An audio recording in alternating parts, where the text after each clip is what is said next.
মৌলভীবাজারের কুলাউড়া সীমান্তে ভারতের অভ্যন্তরে বিএসএফের গুলিতে বাংলাদেশি চোরা কারবারি নিহত হয়েছে বলে জানিয়েছে বিজিবি। নিহতের নাম তারা মিয়া। বিজিবি জানায়, শনিবার রাত 3:30টার দিকে বাংলাদেশ থেকে 4 থেকে 5 জন চোরা কারবারি ভারতীয় কয়েকজনের সহায়তায় সীমান্ত অতিক্রম করে মাগুরুলি এলাকায় প্রবেশ করে। এ সময় তাদের লক্ষ্য করে বিএসএফ গুলি ছুড়লে বাকিরা পালিয়ে গেলেও ঘটনাস্থলে গুলিবিদ্ধ হন তারা মিয়া। তার মরদেহ বিএসএফ এর হেফাজতে রয়েছে। বিস্তারিত তথ্য জানতে বিজিবি এবং বিএসএফ এর মধ্যে যোগাযোগ অব্যাহত রয়েছে। নিহত তারা মিয়া চোরা কারবারের সাথে জড়িত এবং তার বিরুদ্ধে একটি মামলা রয়েছে বলে জানিয়েছে বিজিবি। দর্শক, বিরতির আগে বলছিলাম, মৌলভীবাজারের কুলাউড়া সীমান্তে ভারতের যে অংশ, সেই অংশে বিএসএফ এর গুলিতে বাংলাদেশি চোরা কারবারি তারা মিয়া নিহত হয়েছেন এবং নিহতের মরদেহ এখনও বিএসএফ এর হেফাজতে রয়েছে। যদিও বিএসএফ এবং বিজিবির মধ্যে আলোচনা চলছে পুরো তথ্য জানার জন্য। এর মধ্যে যতটুকু জানা গেছে, তারা মিয়ার নামে একটি মামলাও আছে। বাকি তথ্য জানতে চাই, সীমান্ত থেকে যুক্ত হচ্ছে সহকর্মী আহমেদ ফারুক মিল্লাত। মিল্লাত, আমরা বিজিবি এবং বিএসএফ এর মধ্যে কথা চালাচালি কিংবা যোগাযোগের কথা শুনছিলাম। আনুষ্ঠানিকভাবে পতাকা বৈঠক বলতে যেটা বোঝায়, সেটা হবে কিনা, হওয়ার কোনো সম্ভাবনা আছে কিনা, মরদেহ হস্তান্তর করা হয়েছে কিনা, কি ধরনের প্রক্রিয়া চলছে এখন পর্যন্ত? আপনাকে ধন্যবাদ।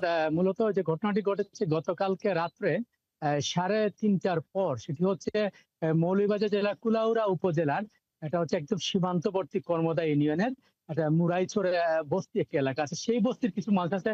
মূলত বিজিবি যেটা বলছে, তারা ভারতের যে চোরা কারবারি আছে তাদের সাথে সংযোগ করে তারা মূলত নাসির বিড়ি যেগুলো আছে এবং কিছু অন্যান্য যে ভারতীয় যে পণ্য আছে সেগুলো তারা এখানে আদান প্রদান করে। ফলে তারা 4 থেকে 5 জন তারা গিয়েছিল এই ভারতীয় অভ্যন্তরে একটি এলাকায় প্রায় 500 গজ ভিতরে।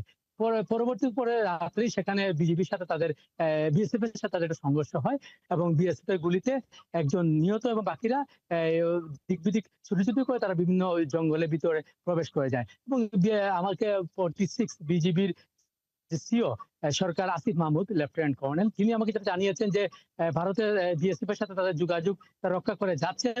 তবে যেহেতু ভারত অভ্যন্তরে মারা গিয়েছে এবং মরদেহটি ভারতের অভ্যন্তরে বিএসএফ এর আওতাধীন এই মুহূর্তে আছে, ফলে সেটি আজকে মরদেহটি হস্তান্তর করা হবে নাকি আগামীকাল করা হবে সেটা এখনো কনফার্ম হয়নি। পাশাপাশি আপনি জানিয়ে রাখি যে মারা গেছে তার নাম হচ্ছে তারা মিয়া এবং তার বাবার নাম হচ্ছে মালেক মিয়া।